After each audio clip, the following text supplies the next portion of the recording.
Então, muito boa noite para todos e a alegria de estarmos aceitando o convite de desenvolver a disciplina.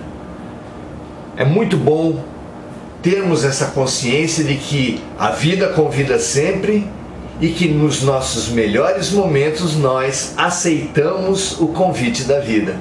Parabéns para você, parabéns para todos nós. Muito boa noite, Manuel Farinha, Janete Gomes da Silva, muito bom, André Salvatore, Eliana Quiodo, Yara Ferreira, Maria Lúcia Duarte Gênio. Muito bom estarmos aqui para essa preparação. Cada estudo, cada dedicação à nossa melhor sintonia é uma preparação. Então, vamos preparar a preparação de hoje à noite através da oração. Porque os nossos professores, que também recebem o nome de anjo de guarda, há muito tempo nos tentam habilitar para a vida. E se hoje nós resolvemos tomar a nossa melhor decisão no sentido dessa habilitação para a vida, aceitando o convite dos nossos instrutores, nós devemos dar graças a Deus.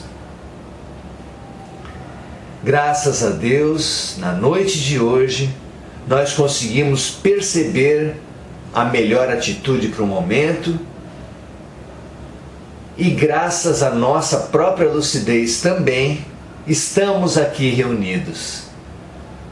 Meu Pai, meu anjo da guarda, espíritos protetores e inspiradores, o nosso agradecimento por esse encontro de hoje. Que esse encontro seja um encontro mais do que físico, mais do que estarmos em comunicação no mesmo instante, para ser também um encontro de almas. Que mais os nossos corpos físicos e espirituais estejam em comunhão, os nossos corações. E para isso dizemos, saudamos com Maria de Nazaré. A Maria de Nazaré e sua fabulosa corrente de amor, dizendo: Ave Maria, tu és cheia de graça, pois o Senhor, Jesus, o amor encarnado na terra, é contigo. Santa Maria, tu és mãe do amor na terra, roga por nós que tantas vezes nos equivocamos. Agora, especialmente agora, esteja conosco agora, na hora da nossa prova mais importante, na hora da nossa transformação, na hora da aceitação ao convite da mudança, na hora da nossa morte simbólica. Que assim seja, graças a Deus. Graças a Deus, meus amigos, minhas amigas. Mônica da Silva, Ana Paula Pereira. Muito bom estar com vocês. Realmente essa comunhão, essa união que Beto Guedes tão lindamente simbolizou a dizer: 1 mais 1 é sempre mais que 2. Então, reunamos-nos, comunguemos, aprendamos uns com os outros nessa egrégora, nessa sinergia, nessa união de luz.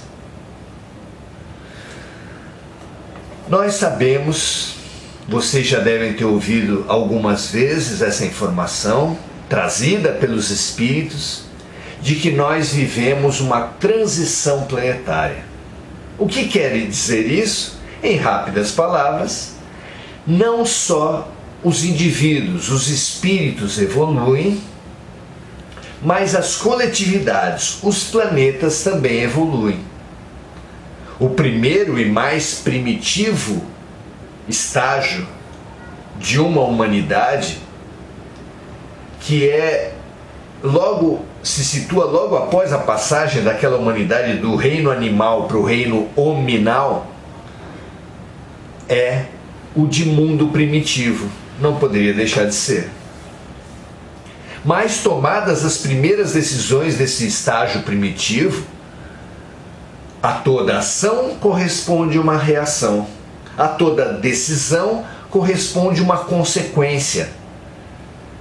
Então, passado esse primeiro longo estágio de mundo primitivo, já as nossas primeiras decisões afloram e já as consequências dessas nossas primeiras decisões vão nos alcançar. É o segundo estágio da humanidade, chamado de expiação e provas, porque é o recolhimento, a colheita do plantio realizado no estágio de mundo primitivo. Muito bem, há algo em torno de 10 mil anos atrás, a Terra entrou nesse estágio de expiação e provas e vivemos essas centenas de vidas nesse estágio marcado principalmente pela dor, pelo recolhimento doloroso das consequências dos nossos atos.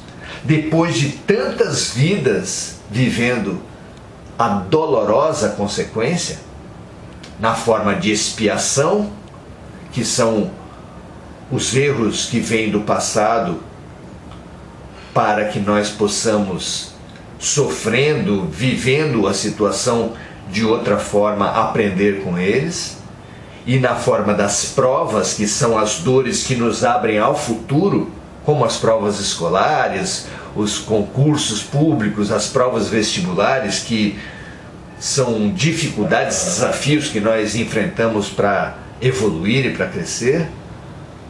Depois de ter passado algo como 10 mil anos ou mais, como expiação e provas, a Terra agora, nesse momento, evolui para mundo de regeneração. Qual é a característica desse próximo estágio da Terra? Que característica precisamos ter nós para ficarmos nesse estágio próximo da Terra e não sermos remetidos a outro mundo que estará começando novamente expiação e provas, fazendo com que nós vivamos novamente as dores, as consequências dos nossos atos.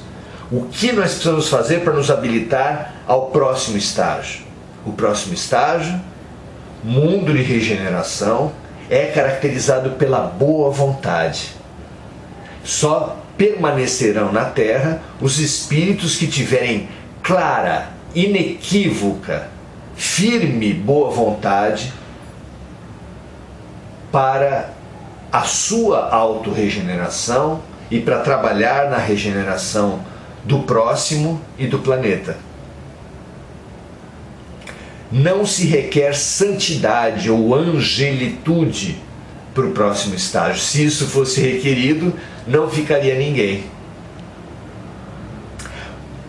Requer-se apenas boa vontade. A paz na terra está destinada aos homens de boa vontade. Homens e mulheres, é claro. Muito bem. Mas, concretamente, agora, meus amigos, nós estamos vivendo o ápice da transição planetária. Que tipo de provas nós enfrentaremos? Que tipo de recursos nós precisaremos para viver bem essas provas? Porque, como Jesus previu que no fim dos tempos haveriam pestes, haveriam guerras, rumores de guerras, falsos cristos e falsos profetas, tudo isso foi previsto por Jesus no sermão profético. São muitas as provas que nós viveremos nesse momento. Ele também previu cataclismos, citando terremotos. Então, todas essas cartas estão na mesa. Pandemia, mau uso da religião, guerras, rumores de guerras, que é a gente pode traduzir como terrorismo. Tudo isso são possibilidades que estão na mesa, junto com os grandes cataclismos, que, como tragédias coletivas, pressionam todas as criaturas, especialmente todos os seres humanos, a definir-se, porque diante das grandes dores, quem é você? Aí é que mostra, e vai mostrar, está mostrando, quem somos nós, o quanto nós realmente alcançamos. Já não valem os títulos, os doutorados, pós-doutorados, mestrados, já não valem as posições nas religiões. Eu sou pastor, palestrante, padre, diácono. Só o que vale é o bem efetivamente praticado. Como Jesus anunciou, nem todo aquele que disser Senhor, Senhor, entrará no reino dos céus, mas sim aquele que fizer a vontade do meu Pai. Então, entre as arrogâncias humanas e as práticas de solidariedade, tenhamos certeza, o que vai definir a nossa entrada, a nossa permanência na Terra, é essa boa vontade para com a autorregeneração, essa boa vontade para com o próximo, essa boa vontade para com a Terra. Reconstruir o meio ambiente, reconstruir a educação, a saúde, a religião, a política, reconstruir a sociedade, tem que ter como base a reconstrução humana. E a reconstrução humana começa agora. Quem está trabalhando para o bem coletivo? Quem está trabalhando para o bem individual? Nós vimos na pandemia, uma das tragédias da pandemia foi que nas compras emergenciais de respiradores, de equipamento de segurança para os trabalhadores da saúde, centenas de milhares de reais, milhões de reais foram desviados por associações entre maus empresários e maus dirigentes, maus políticos. Essa foi uma das grandes tragédias associadas à tragédia da pandemia. Outra das grandes tragédias foi essa disputa terrível entre níveis de governo, governadores, presidentes, ministros, prefeitos, que gastam tanto tempo competindo para ver quem é o salvador da pátria, quem salvará vidas, que as pessoas morrem exatamente pelas guerrilhas, pelas disputas, pelas mesquinharias que todos esses dirigentes têm demonstrado. É outra tragédia associada à tragédia. Sim, tenhamos certeza, as situações críticas fazem aflorar quem é quem, e não apenas no nível dos dirigentes políticos, dos empresários, também no nível individual. Porque, convenhamos, o que a máscara mais simboliza, se não a empatia, a compaixão, a necessidade de fazer ao outro aquilo que nós precisamos que os outros nos façam? Então, a máxima de Jesus, a regra de ouro de Jesus, está simbolizada na máscara. A necessidade de nós revermos, redimensionarmos as nossas relações, está claramente colocada nessa necessidade do isolamento social. Se em meio ao isolamento social, se após o isolamento social nós não formos capazes de refazer as nossas relações, meus amigos, perdemos a chance. Então, vamos lá. Se e eu não tenho a menor dúvida disso, as grandes dores, as grandes tensões, gerais e individuais e familiares, se elas foram colocadas exatamente para que nós provemos, que nós demonstremos na prática quem somos nós,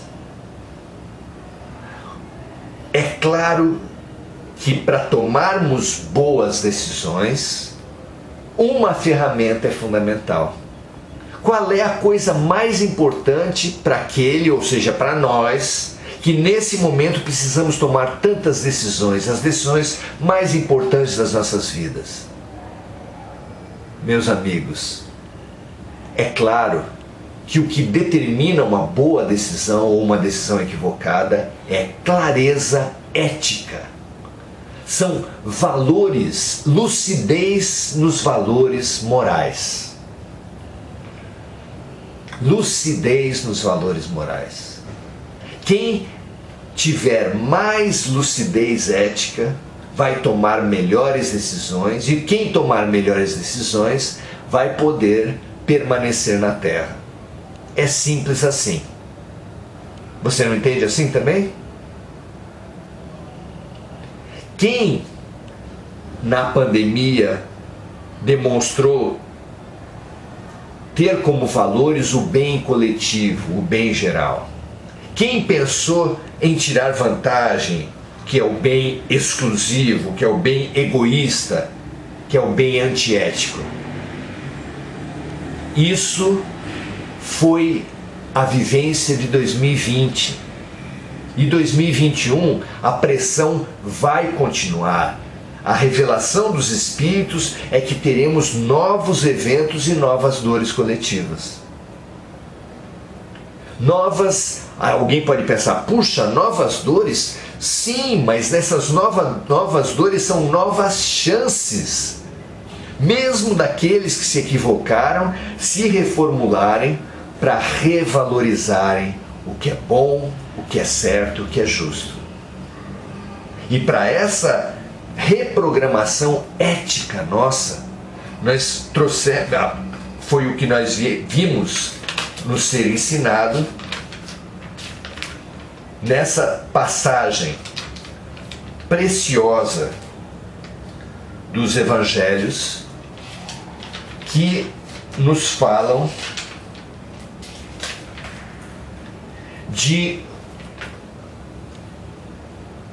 para não colocar a candeia sob o alqueire. O que Jesus terá querido nos dizer ao falar que não devemos colocar a candeia sob o alqueire? Capítulo 24 do Evangelho segundo o Espiritismo. Na passagem, os evangelhos nos contam assim: não se acende uma candeia para colocá-la sob o alqueire. Os evangelhos trazem palavras que hoje estão em desuso, então nós podemos dizer que não se acende uma luz e se coloca debaixo dos móveis, debaixo da mesa. Quem é aquele que acende uma luz, mas a coloca debaixo da mesa, debaixo da cama, dentro do armário? Não é mesmo? Mas colocam-se sobre um candeeiro, sobre um móvel, a fim de que ela clareie todos os que estão na casa. Não é verdade? Alguém deve estar falando, mas é óbvio, ninguém coloca luz dentro de armário, debaixo da cama, debaixo de mesa. É sempre na parte mais alta da casa, dos cômodos, não é verdade?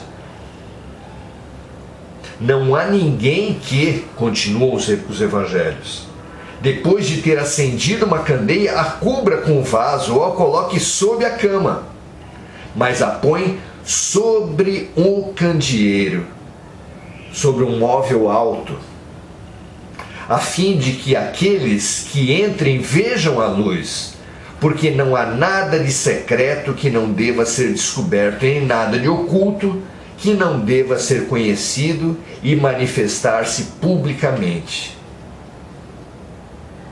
Essas duas passagens estão em Mateus capítulo 5, versículo 15, e Lucas, capítulo 8, versículos 16 e 17. Mas o que Jesus quis dizer com isso? Se é tão óbvio, que ninguém coloca uma luz na parte baixa de um cômodo, mas coloca na parte alta para que possa iluminar e todos possam ver tudo. O que Jesus quis dizer com isso? Então, no linguajar oriental, no linguajar ao tempo de Jesus, se usava muito as metáforas. Na metáfora, conta-se uma situação, apresenta-se uma situação e cada coisa tem um valor simbólico. Jesus, nessa passagem, usa as coisas que existem numa casa para falar, através delas, de valores humanos. Então ele fala da luz e dos móveis que existem numa casa.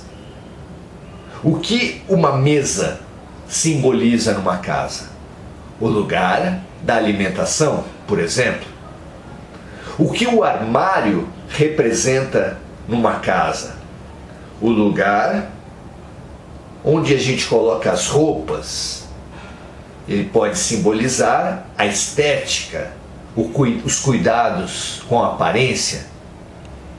O que a cama representa dentro de uma casa? O lugar do descanso, o lugar do prazer, por exemplo. E cada símbolo desses móveis representa valores muito fortes.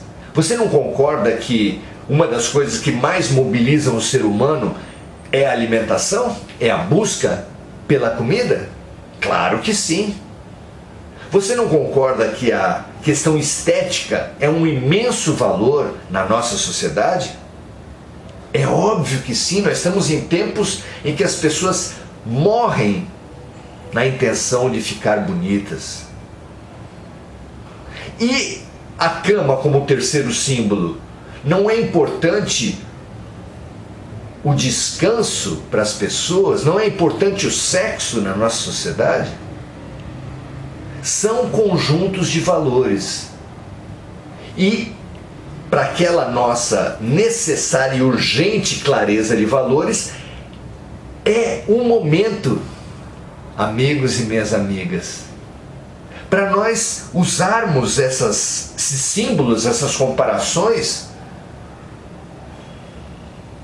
para analisarmos quais são os valores importantes, quais são os valores sem importância.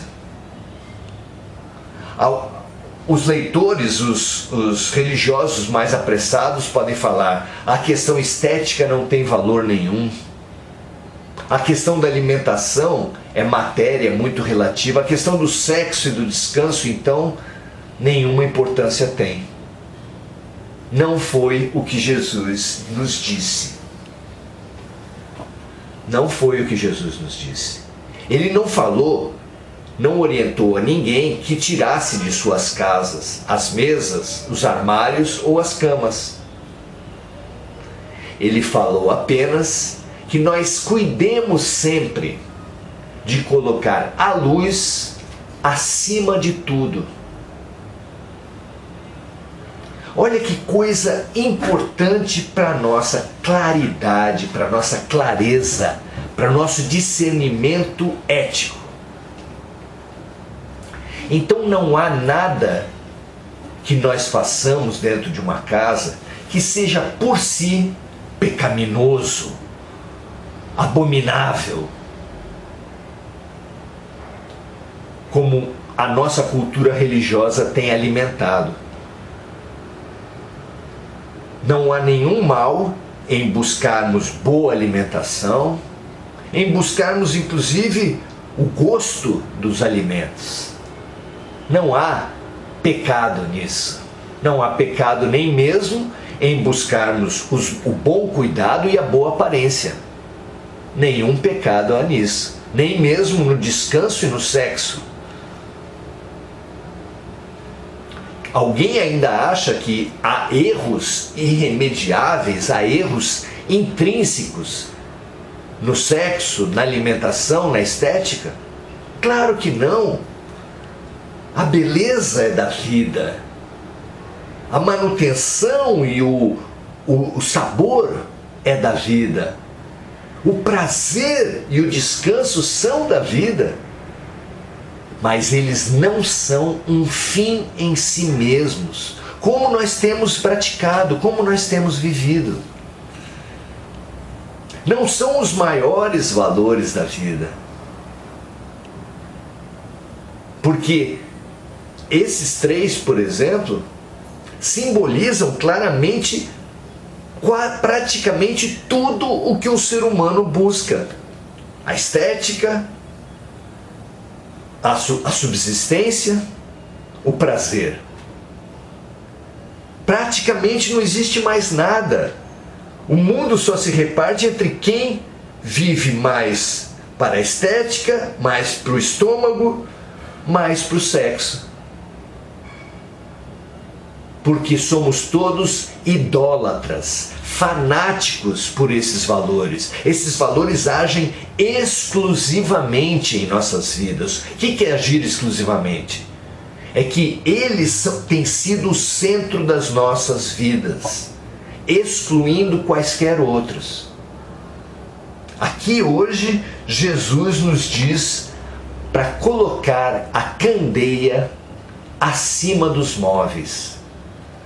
O que isso quer dizer? Que há uma luz a ser colocada sobre a mesa para iluminar o interior do armário, para iluminar a nossa cama. Que essa luz é tão importante que ela deve nos dar discernimento, nos dar lucidez para todos os outros valores, para tudo o que mais a gente vê como importante na vida. Essa luz vai dar o devido valor para as coisas. Só com a iluminação nós podemos escolher bem as roupas do armário, nós poderemos nos nutrir adequadamente sobre a mesa. Só com lucidez ética nós podemos ter um bom descanso e um prazer respeitoso, um prazer empático, que considere, respeite e atenda o outro lado. Então a ética, o valor sagrado e a luz, sem dúvida, representa a lucidez espiritual. Essa deve estar acima de tudo. Vejamos, meus amigos, nós temos pouco tempo. Na verdade, nós já estamos em meio a doenças e tensões coletivas e vamos viver ainda mais. Então não há nada mais importante para esse nosso momento do que essa reflexão de agora. É um convite para você olhar para o que você tem dado valor na sua vida. E ainda mais para você se desafiar, será que eu posso iluminar com Jesus? Será que eu posso iluminar com os valores espirituais cada uma dessas prioridades que tem dirigido a minha vida? São perguntas fundamentais. Porque se nós fizermos esse estudo, não só hoje, mas amanhã, depois de amanhã, se nós reprogramarmos eticamente as nossas vidas, nós seremos como um aparelho de celular ou um computador dotado de um software, de um app que torne ele capaz de tomar boas decisões.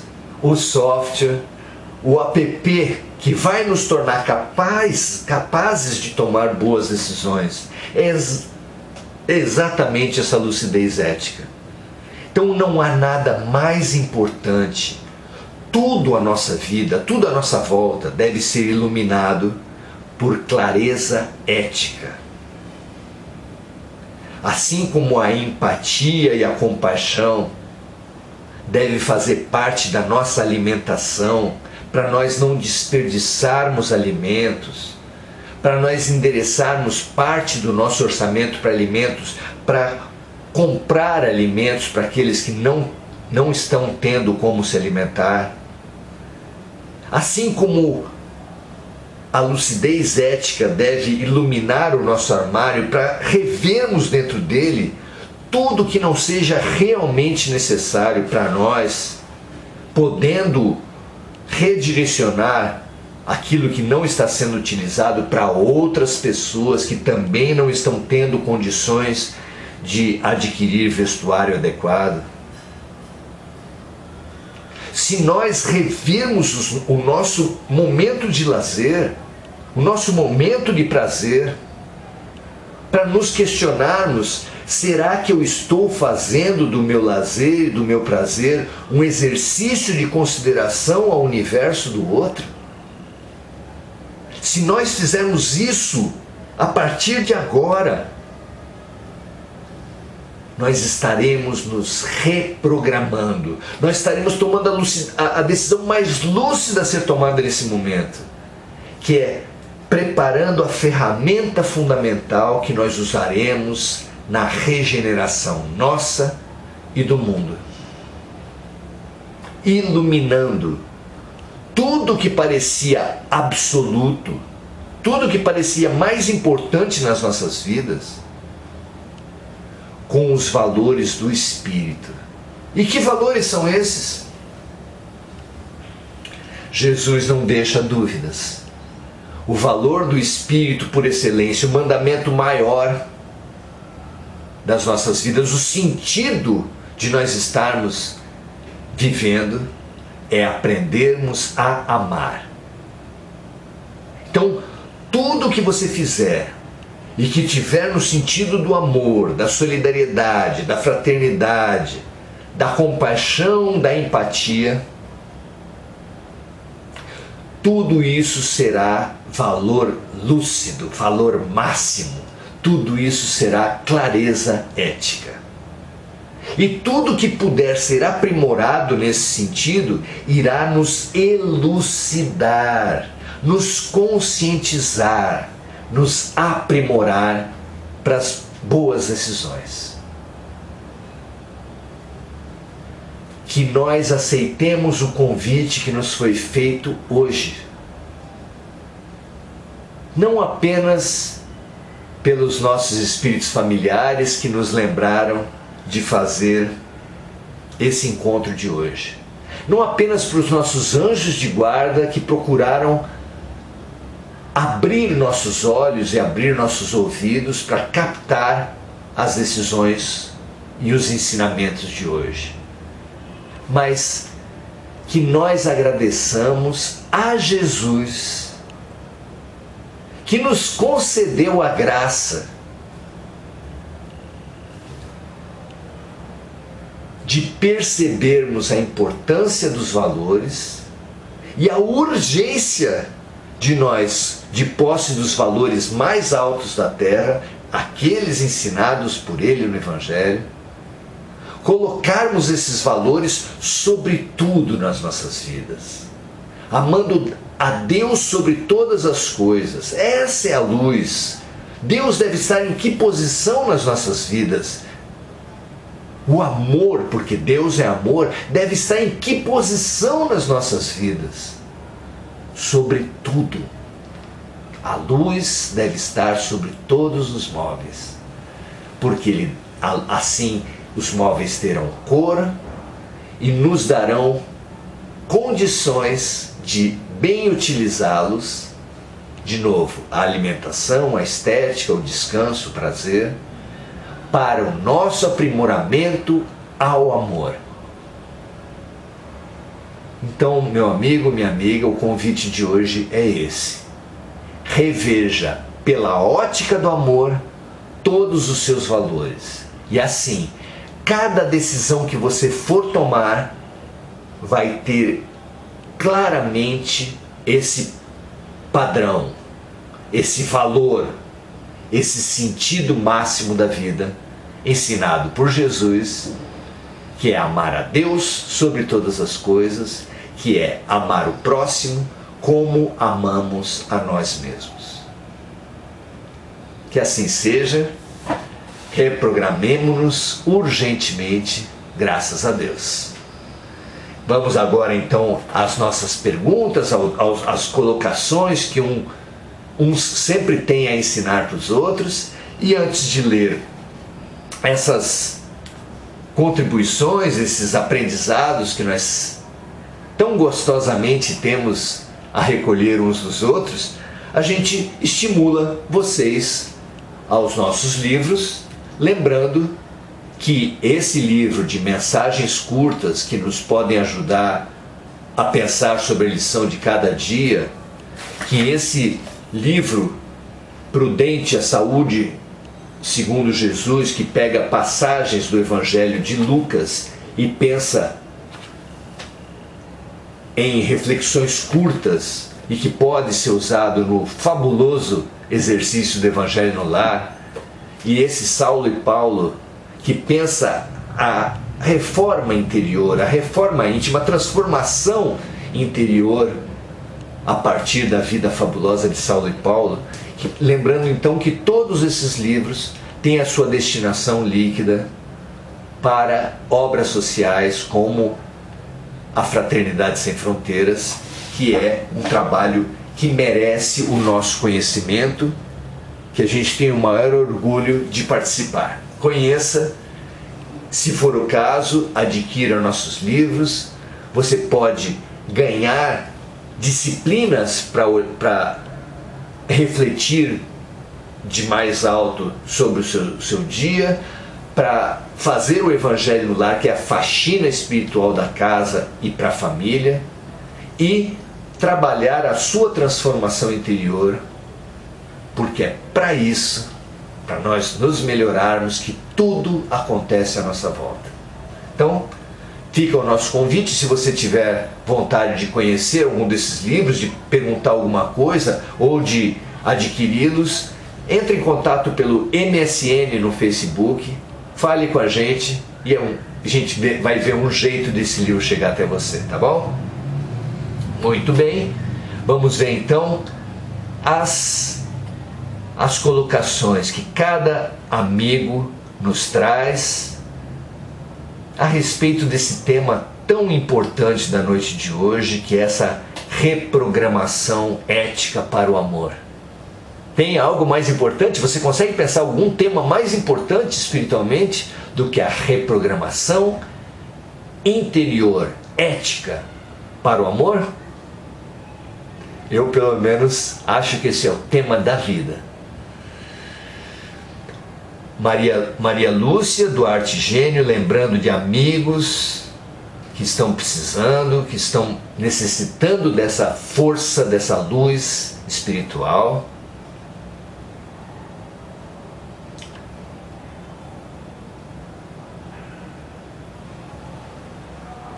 Andressa Santana agradecendo.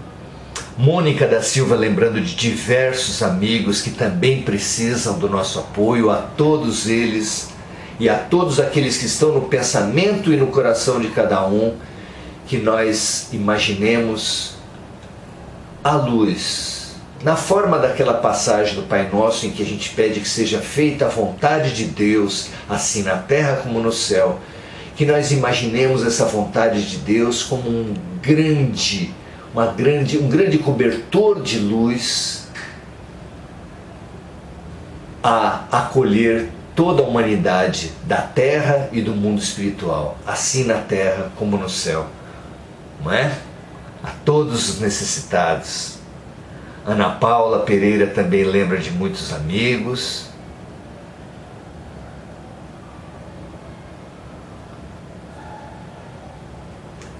A Cristiane pede saúde a todos, proteção para todos. Muito bem.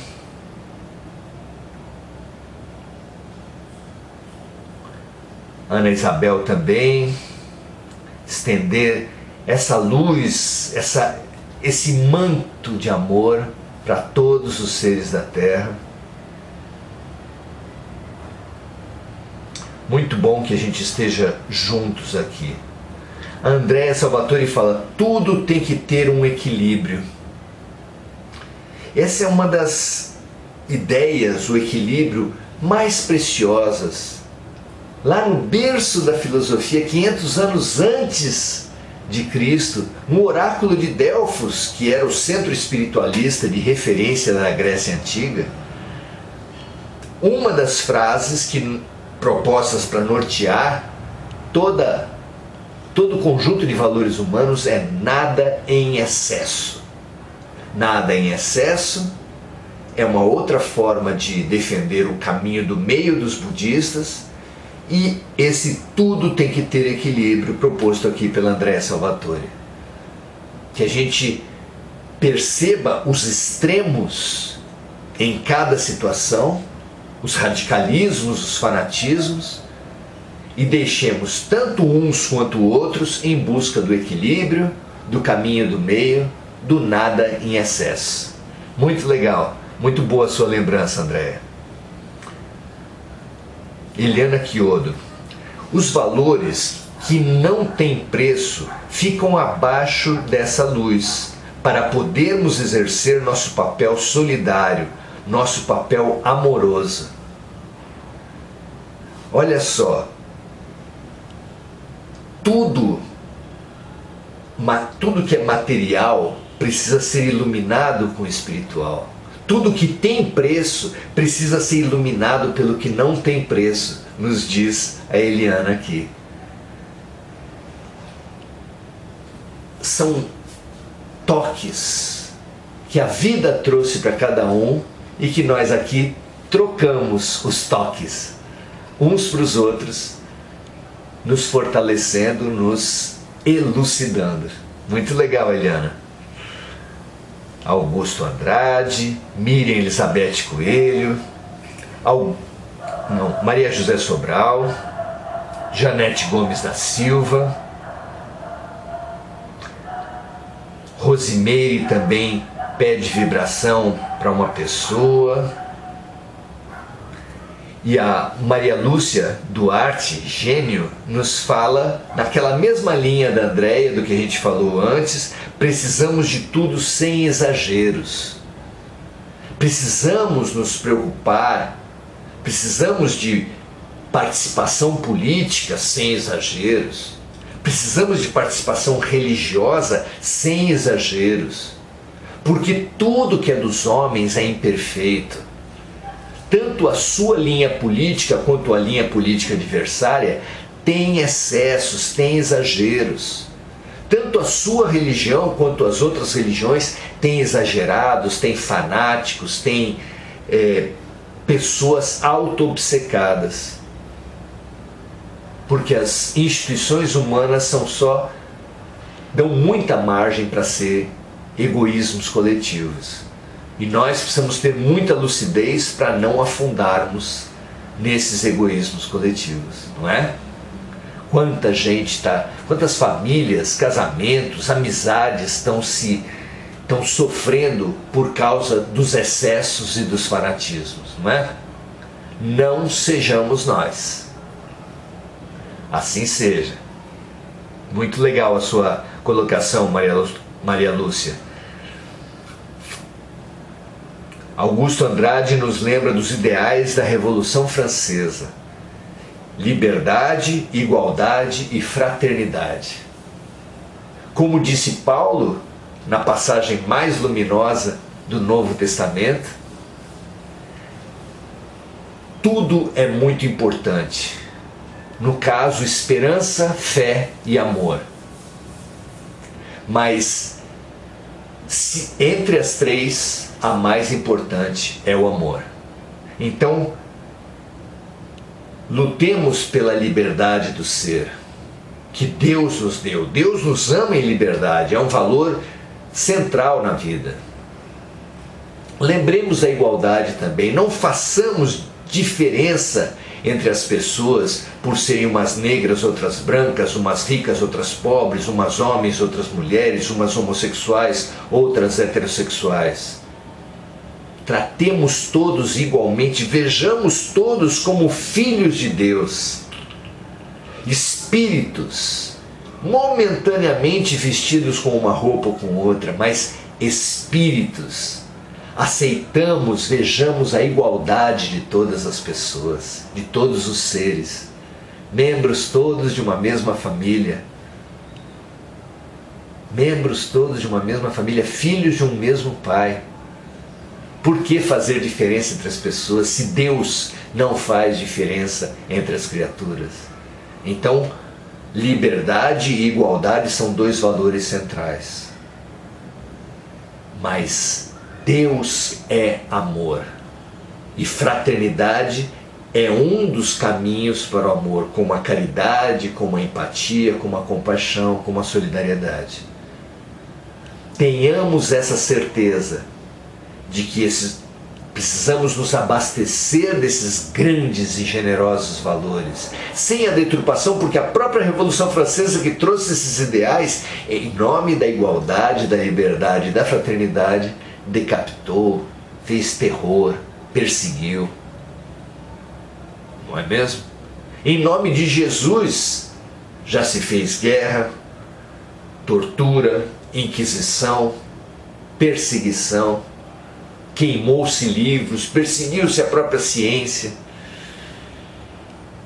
São os erros humanos, são as instituições humanas, todas elas cheias de erros e também de acertos. Tenhamos nós a clareza de discernir o que é de César, o que é dos homens e o que é de Deus, para idolatrar apenas o que vem de Deus. Não é? Muito legal, Augusto, muito boa a sua lembrança. Daria um seminário só para falar desses três luminosos temas e do porquê nós os distorcemos com as ideologias políticas, com as religiões, com as hierarquias humanas, com as arrogâncias de todo tipo, né? Maria Cláudia falando que possamos ter esse amadurecimento. Foi para isso, Maria Cláudia, foi para isso que veio esse tema de hoje. Não basta viver, não basta mesmo sofrer. Se nós não refletirmos sobre o que temos vivido, o que temos sofrido, nós não aprenderemos. Nós já sofremos muito nesses anos todos. Nós já sofremos muitíssimo ao longo das centenas, milhares de vidas. Nós já sofremos muito nesse ano passado, um dos anos mais marcantes de todas as nossas vidas, e sofreremos mais ainda em 2021. Pois tudo isso será inútil se nós não conseguirmos tirar a lição, buscar a lucidez, buscar o amadurecimento, colocar os valores espirituais, os valores do amor, acima de todos os valores propostos pelo ser humano e que tem direcionado, e que tem nos fanatizado, e que tem tornado as nossas vidas escuras. Iluminemos nossa vida com a luz do amor. Que assim seja. Muito obrigado pela sua presença, pela participação de todos. No domingo, às 5h30, a gente se encontra novamente, fazendo a nossa palestra de domingo, a nossa live de domingo. E vou lembrá-los de um convite fabuloso que a partir do dia 18 de fevereiro estaremos iniciando um curso. Isso que nós temos feito às quintas-feiras, que são estudos sobre o Evangelho segundo o Espiritismo, abrindo ao acaso cada vez o Evangelho para pegar as lições do momento, nós, a partir do dia 18 de fevereiro, passaremos a fazer como curso. E vai ser muito interessante, muito importante que a gente possa ver todas as lições da maneira como organizado por Allan Kardec. Um grande abraço a todos, até domingo e até dia 18 também de fevereiro, iniciando o nosso curso Aprendizes do Evangelho, lá na página do SEB Semente de Luz. Vai ser uma alegria e um prazer. Grande abraço, até a próxima.